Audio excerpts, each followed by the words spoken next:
For the next 30 minutes, we are going to be discussing business. But let me start by just taking a look at, of course, like we do every Monday afternoon, what happened on the Nigerian exchange group last week. Last week, investors traded 8.736 billion shares worth 134 billion naira in 180,000 deals. As usual, the financial services industry, measured by volume led activity charts. But surprisingly, insurance companies, right, led the equities. I mean, trading in top three equities were insurance companies, and you understand that because there's been a new insurance law signed, act signed into law. You might just take a look at that and figure out what it is. That's not what I'm going to be discussing today. I might have some other time Monday when to discuss the developments in insurance. But today, the big issue is one of critical importance to businesses in Nigeria, and of course, Nigerians at large. The evolving trade relationship between Nigeria and the United States it's witnessing some changes due to two recent developments: the US tariff on Nigerian imports and the new visa restrictions. And with me here today, I have someone to take a look at this. Let's find out how much of an impact these will have on Nigerians and businesses in Nigeria. I'm delighted to have in the studio with me Wofai Samuel. She's the acting Director General of the Nigerian American Chamber of Commerce. Thank you very much, Hilary. I'm so excited and honored, pleased to be on your program. Thank you. Nice to have you here today. Thank you very in much. April, well, we know that the U.S. President Donald Trump imposed, first of all, a 14% tariff on exports from several countries, including Nigeria.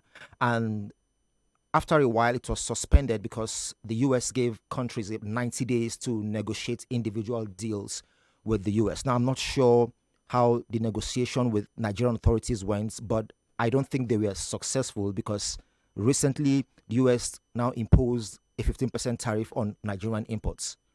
What do you think of this? And what is the Nigerian American Chamber of Commerce's assessment of this? Thank you very much for the question, Hilary. We're indeed in very interesting times. And like I always mention, the relationship Nigeria shares with the U.S. is priority. Just like the U.S., the relationship the U.S. shares with any country in the world is equally priority. So the tariff that has been slammed on Nigeria is not just Nigeria. Virtually every country in the world was slammed with a 10 to 14% blanket tariff. Nigeria had a 14% tariff slammed on it, and then much later it was reviewed to 15%. At the moment, as we speak today, the level of tariff that Nigeria has been given is 15%. So how this affects us, it's three ways. So number one, foreign exchange. So when the tariffs are high, a lot of times it decreases the revenue you get on foreign exchange. So foreign exchange is definitely affected, whether in Nigeria or any other country. And then the level of imports. Nigeria is more of an import-dependent country than an export-dependent country. If you notice, when we were maximizing our GOA to the best of our ability, the most that we exported to the U.S. was mostly crude oil. They were mostly oil products. Our revenue was mostly derived from oil sales and oil services. So we have not really exported services with respect to, produces that we manufacture in the agriculture sector, the mining sector, to name a few. So import is definitely affected. The level of imports we'll be doing from the U.S. to a reasonable extent might decline, and I'll come to the statistics much later. Then away from... I don't understand why the level of imports from the U.S. will decline. I mean, since Nigeria is not particularly increasing tariffs on the U.S. is the one increasing the tariffs. Can you explain the dynamics? Okay, so when I talk about that dynamics, I'll give you a typical example, a very practical example. In the last year, in 2024, America exported from Nigeria about in the last 6 months, from January up until May 2025, the U.S. has exported, or I'll say imported, from Nigeria to the tune of 515 billion USD. That's like a far cry from what was obtainable last year. Last year we had about I think it was for the entire year we had about 5.2 billion worth of imports from the US in a whole year, comparable to what we have right now at 2.5 or 2.6 billion, between that ratio. So if there's a lot of imports slammed on Nigeria, to a reasonable extent, it affects the kinds of goods and services that are produced to the US. And if it affects the kinds of goods and services we produce and export to the US, our exports are generally affected. So as I was saying, the tariffs affects foreign exchange.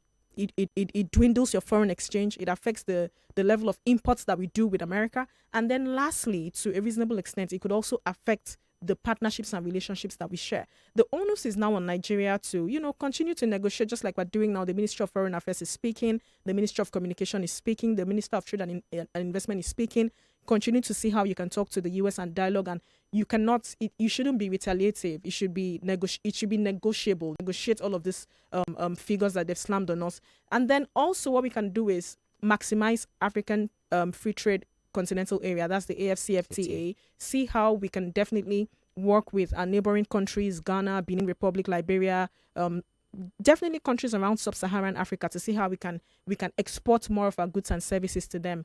Cross-border payments should be something that we should also review in detail. Cross-border payments, trading with other countries in sub-Saharan Africa, and ensuring that payment is seamless. And then I'd also say, as much as we can, we need to upgrade the level of things that we produce, the quality, the quantity of what we produce, so that they are measurable with basic, best exportable global standards, in a way that our goods and services are sent out and they're not rejected. Still speaking to the 15% tariff, the Minister of Trade had said that Nigeria would not be adversely affected, which is actually true to a very large extent. I listened to that, and I'm wondering how true. Okay, considering the fact that so many other countries around sub-Saharan Africa are slammed with tariffs up to 20%, 25%, and 30%. And I'd like to say that the reason why Nigeria even got as little as 15% is because of the surplus that existed between Nigeria and the US last year. Our surplus was great. So the deficit between the deficit on trade between Nigeria and US in 2024 was just 1.5 billion USD. It was quite low, comparable to so many other countries in even West Africa, Sub-Saharan Africa, thanks to, the ambassador at the time, thanks to the Consul General, Will Stephen, who continued to, the former Consul General, rather, Will Stephen, who continued to promote entrepreneurship, innovation, and businesses, creating that enabling environment for American businesses to thrive and work with us. So our surplus was enormous in 2024, and that's why the tariff that has been placed on Nigeria at 15% is not so high. And then you also need to understand that Nigeria is exploring, other relationships with so many other countries, but no relationship can be like what we share in the US. Right now, Nigeria is America's third largest trading partner in the whole of sub-Saharan Africa. After Egypt, South Africa, you have Nigeria. So we're trying to explore trading relationships with BRICS. We're trying to explore trading relationships with South Africa, with China, and so many other countries. But like I mentioned, the dynamics of American relationship with us is just something that cannot be replaced by any country in the world or any region. So instead of running away from the tariff US has placed on us, I think we need to see this as an opportunity to increase our human capital, our human capacity, human capital development, skills, upgrade our skills, try as much as we can to see how well we align with the priority areas of the US. And I'd like to conclude on this very first question by saying that America has some major priorities under Trump 2.0. His Excellency President Trump is very, very specific about technology. He's very specific about economy. And when you talk about economy, it's business, manufacturing, what's the word now? Manufacturing, mining, raw earth. On several occasions, he's always spoken about raw earth in Africa. How can we process some of these things and ensure that we sell them to the US? They would definitely buy. So he's very particular about technology. He's particular about energy, trying to make America an energy dominant country. He's trying to make America like the Bitcoin, crypto, currency capital in the world. You mentioned energy, which brings me to something Trump said in one of his speeches. I remember him saying, drill, baby, drill. Drill, baby, drill, yes, please. Meaning that, of course, the US plans to drill more oil. Wouldn't that negatively impact on Nigeria's ability to sell to the United States and even sell to other countries? Very simple, in very, very simple terms. That's why the US is saying we're moving away from developmental aid. We're moving away from, what's the word now? From being the big brother of the whole world, trying to supply aid and humanitarian assistance to the world. And we're being commercial. Everything is transactional. Everything is value driven. So Nigeria has to move away from being an oil dependent commodity country to being an export service products, goods, and commodity dependent country. So definitely, if America is drilling baby drill and they're having their oil, they're having their energy, to a reasonable extent, they don't really need your oil, they don't really need your energy. And that's why the President of the United States is very particular about raw earth. If you notice, he's not talking about oil, he's not talking about energy, he's moving away to natural resources that can be taken from, countries like the Democratic Republic of Congo, to name a few of them. So we also have to diversify. Will call that exploitation. Well, when you talk about exploitation, at the end of the day, it depends on who it's coming from and what perspective you're seeing it. If you have a resource and you're not putting it into use, it's only normal for anybody who needs to use that resource to pay you and put that resource into use. If you do not want to be exploited, then put your resources into use. Make your environment as comfortable and as convenient and possible in a way that your resources can be efficiently put into use, but you don't blame a country or people who see value in what you have and decide to use it. Develop your infrastructure, develop your human capacity as much as you can, upgrade the quality of what you do so that the entire world will be attracted to what you have. I mean, you see what is going on right now. You talked about the tariff America has put on us. There's also some visa issues that we're currently dealing with. And if Absolutely. I mean, we can go into that much later when you ask your questions about visas. But I'll just say generally with respect to trade, Nigeria is not reactionary like the minister said. We just have to put our acts together, see how we can align with the priority areas of Trump 2.0, see where we can create value to America. America would definitely derive value from us if they see value. And then one final thing I'd like to say with respect to this first question is, in this first/second quarter, America's surplus has risen. I think they've made a surplus of about 115 million USD. Thereabouts. Yes, exporting to Nigeria. So Nigeria has imported more from America than we have exported to America from January to May. Yes, I think in the first 5 months, from the data I have, thank you. Nigeria's exports to the I'm US glad has that you're actually fact-checking. fallen, and now the US has a trade surplus of approximately Thank you. $295 I'm million. glad that you're fact checking everything I'm saying. So in the last few months, we can see that the policies of His Excellency President Donald Trump in America is working for Americans. Typical example with Nigeria, they've had a surplus of over 150 million naira from January to May between US and Nigeria that has never happened in a long time. It's always been deficit. Like we usually, export more. Yeah. But in the last few months from January to May, America has been seen as importing more from us than we export to them. So this is like a wake-up call for every country in the world. Put up policies that you think will be efficient for your citizens, your businesses, and your entire community to thrive. Because in the next 4 years, we're in for surprises with President Trump 2.0. So let's talk about some of those surprises. I know there are some things that Nigeria, we'll come to that, but some things that Nigeria is working on that doesn't seem to align with Donald Trump's policies or direction. So first of all, Nigeria is getting closer to the BRICS, right? How will that affect Nigeria-US trade relationship, especially as Donald Trump has said he might impose a 10% extra tariff on countries that align with the BRICS? I mean, and then second of all, too, in talking about that, we still don't have an ambassador to the United States. Okay. I wouldn't want to delve into policy subject matters because I'm not a policy maker. So I'd rather speak to, the issues pertaining to business. Speaking to BRICS, which directly affects everyone. So Nigeria is not officially a member of BRICS. No, it hasn't been declared anywhere, proclaimed that Nigeria is officially a member. Has become the ninth partner of BRICS. And according to the presidency of, the presidency, meaning, people, spokespersons, they've opined that these are just strategic alliances and relationships that Nigeria is forming with the BRICS nation. And to a reasonable extent, on a very, very blanket scale, there's absolutely nothing wrong with forming alliances with any country. You can form alliances with to improve trade and better the lifestyle and the lives of your citizens. But at the end of the day, America is a sovereign country that decides who it wants to work with and how it wants to work with them. So previously, I think about 3 weeks ago or a month ago, the president of the United States was very clear. Countries that align with BRICS, like you've said, would be slammed with additional tariffs. That has not come into effect. Nigeria aligns with BRICS, but we only had 1 extra percent tariff slammed on us from 14% to 15%. Now, like I mentioned, for Nigeria, you are also a sovereign country and we have the right to align with whoever we want to align with. Aligning with BRICS in the last few months, I think, our trade surpluses with BRICS has been slightly above what we've had with the US in the last few months. Considering the fact that, a lot of BRICS nations produce what we want and they are affordable. To a reasonable extent, more affordable than American products. But at the end of the day, the president of the United States is saying, you can work with us. You're manufacturing for the things that you're manufacturing. Instead of going to China, instead of going to Vietnam, Taiwan, and all of these places, come and manufacture in the US. If you manufacture in the US, we would ensure that we give you like tax breaks, tax waivers. We could review your tariffs if you're manufacturing here.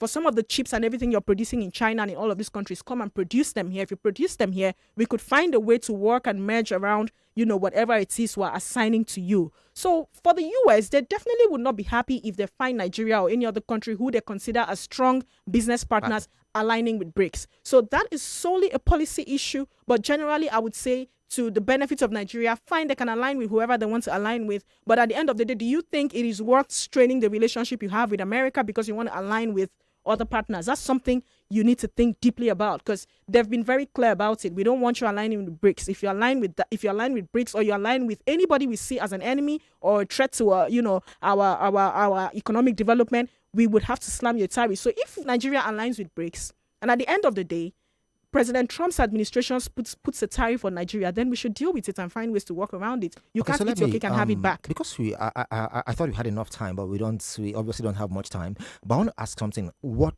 specific industries, which specific Nigerian industries do you think will be most impacted by these tariffs? Okay, so the oil and gas industry is not impacted. Tariffs do not affect the oil and gas industry at all. But at the end of the day, how much is the world tilting to oil?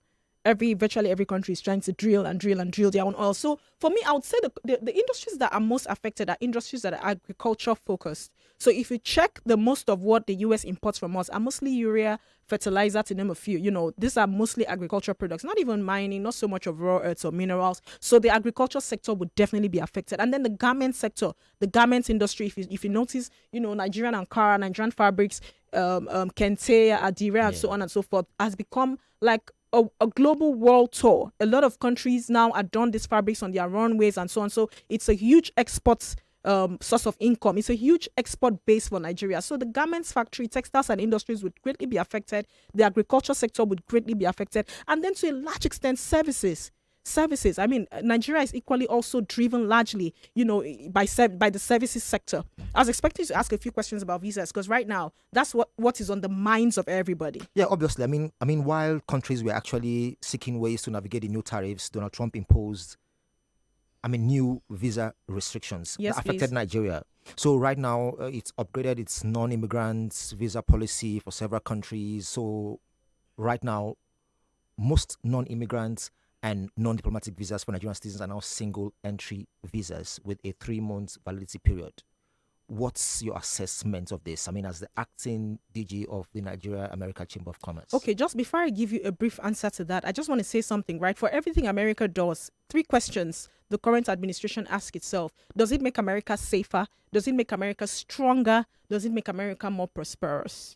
And I did mention that we need to put together projects that align with America's interests. Lobito Corridor, for instance, is one of it. We saw the former president of the U.S. visiting for the first time in Africa, Angola. Lobito Corridor links Democratic Republic of Congo, Zambia, and Angola. And then skips Nigeria. Yes. No, Nigeria doesn't have the Lobito Corridor. But I'm just saying, projects like that, initiatives like that attracts American investments. Initiatives like that attracts U.S. interests. So I'm talking about even when the U.S. president invited some African heads of states to the White House. Nigeria, ordinarily, you would think that a country like Nigeria would have a representative there, but Nigeria was completely skipped. Is this a sign of a dwindling Nigerian relevance to the U.S.? To be very honest, I'm not the U.S. mouthpiece or spokesperson, but from my own point of view, I do not think every country has to be invited to the White House to meet with the President of the United States. So there's some countries in West Africa that have been invited, considering the kinds of minerals and natural resources those countries have. It could also be one of the reasons why they were invited. Like I mentioned, for everything the United States does is strategic. It's very, very strategic with what it does. So if Nigeria was not invited, who knows? Nigeria might be invited much later. President Trump still has more than 3 more years to go. So it doesn't erase the fact that Nigeria could be called on much later. But for the fact that Nigeria was not invited just necessarily means that conversation, to a greater extent, they didn't feel Nigeria was totally relevant in the scheme of that conversation. But that does not mean other conversations could not come out or come up that would have Nigeria involved in them. But let me respond to the visa question very quickly. Like you mentioned, Nigeria had a 5-year what's the word now? America gave Nigeria a 5 years visa. The visa life, or the visa shelf life and span, was for 5 years, but now it's been reviewed to 3 months and a single entry. So this is very, very simple. It's been reviewed for virtually so many countries around the globe: China, Myanmar, and so many of them. Cameroon.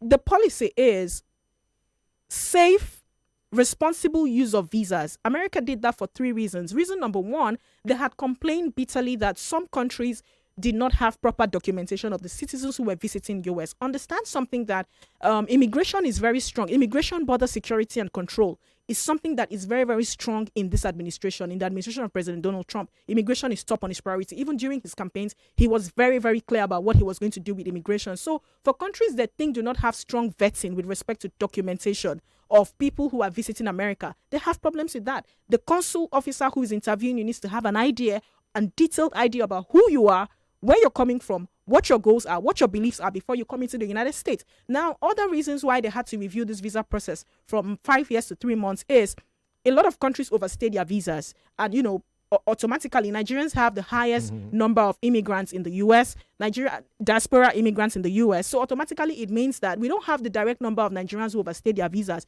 but automatically, it means there's a possibility that some Nigerians overstay their visas, and that's just one way to curb visa overstays. And then the third reason, excluding the... We'll be going on break shortly. So as a break, we need to pay some bills. But while we come back, I would like us to touch on this U.S. talk about reciprocity. Okay. Right. And what Nigeria needs to do concerning this visa issue. Okay. Thank you.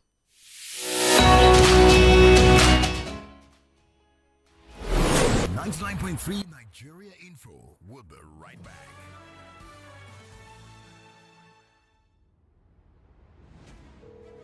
You've tried calling in, you've sent messages, you have had opinion, concerns, brilliant ideas. There's so much you've wanted to say, but time always runs out. The lines are always busy, the show keeps going, and your voice eventually doesn't get heard. But now, that changes.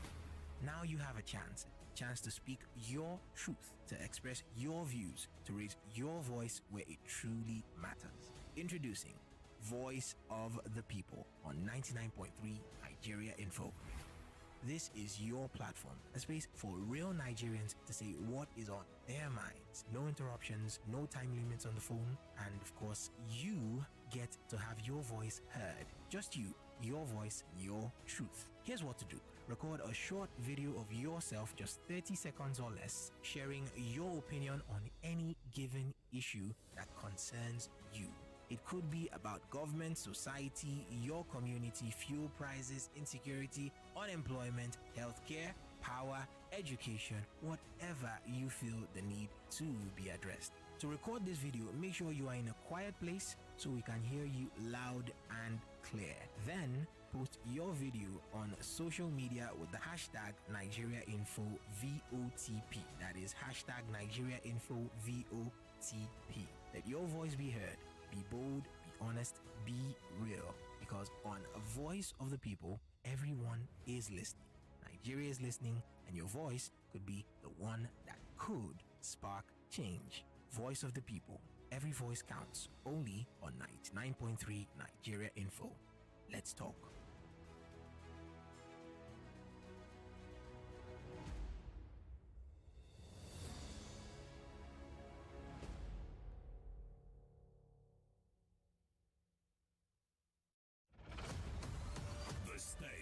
Is set. The champions are returning, and this time it's for glory.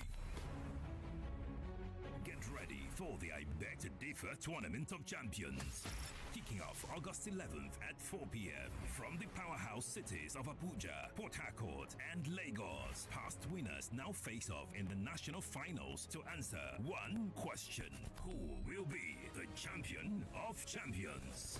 At 4 p.m., Abu Francis Helen Ebo of Government Science Secondary School, Piakasa Maitama Abuja, takes on Amuze David of Adebola Baptist Senior Secondary School, Lagos. On the topic, loyalty to tribe is more celebrated than loyalty to country in Nigeria. Then at 5 p.m., Majesty Joseph Ojochegbe of Government Day Secondary School, Karu Abuja, goes head-to-head with Afolayan Shongoluye of Chrisland High School, Lekki. On the topic, modern students are being overtested. 2 fierce battles, 4 brilliant minds, 1 crown, 1 winner. Who will rise? Who will differ the best? This is I Beg to Differ, the Tournament of Champions. Don't miss it. I Beg to Differ starts August 11th from 4 p.m. Proudly supported by Obi Weezy, Diamond and Pearls Travels Limited, Ejanla Restaurant, Chrisland High School. I Beg to Differ, the Tournament of Champions. Every day is about winning with one play on Nigeria Info. On Nigeria Info, daily winnings is now over 150,000 naira. Just go to oneplay.ng or dial *347 *880 #3#. Play with as little as 500 naira, and in a few seconds, your ticket is in the draw. The more you play, the better your chances of winning every day on the Morning Crossfire, WhatsApp Lagos, and Game On shows on weekdays, and the Football Frenzy shows on weekends. But that's not all. Every Friday, there will be a 500,000 naira jackpot.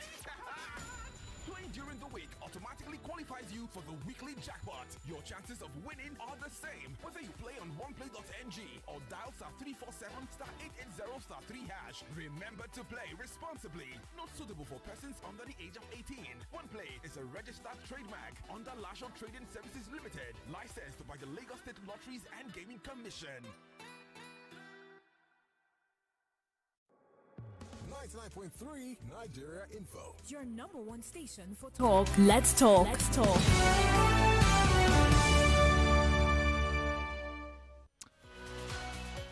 Okay, so I'm sorry we don't have much time. Time up. Do you have closing words just on how Nigeria 99.3 Nigeria. on just how Nigeria and the United States can, strengthen their relationship? So I'd say, like I mentioned about the visa issues, Nigeria should not be reactive. The visa, whatever America has placed on us, is not meant to scare us away or, create a strain within our relationship. It's a global policy that's affecting virtually every country in the world. Like I mentioned, Cameroon, Myanmar, and a few other countries. Some of them have even been banned. Countries like Afghanistan have been banned from entering the United States with effects from a specific time out. Then from September 5th, some countries in Africa, specific to Gambia, would be facing a $5,000 to $20,000 bond. You're applying for a visa, you have to pay $5,000 to $20,000 to ensure that you're returning, because so many persons who are coming from this part of the world overstay their visas and do not understand the responsible use of visas. So Nigeria isn't slammed with such stringent measures, so we shouldn't take it too personal. Thank you so much much. As you can adhere with the policies of using visas rightly, and that's it. Thanks so much for your time here on the show on the Broad Street Drive. Ofai Samuel, the Acting Director General of the Nigerian American Chamber of Commerce. Thanks so much for coming. Thank you very much. Thank you for having me. You're welcome.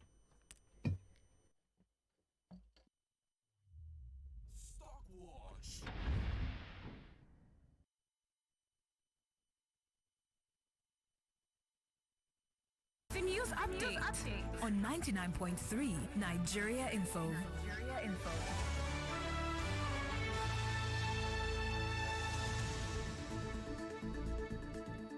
99.3 Nigeria Info. We are more than just radio. Subscribe to our YouTube channel at Nigeria Info FM. Check us out on Facebook at Nigeria Info 99.3. Follow us on Twitter at Nigeria Info FM and on Instagram at Nigeria Info FM Lagos for live updates as it happens. 99.3 Nigeria Info. Let's talk.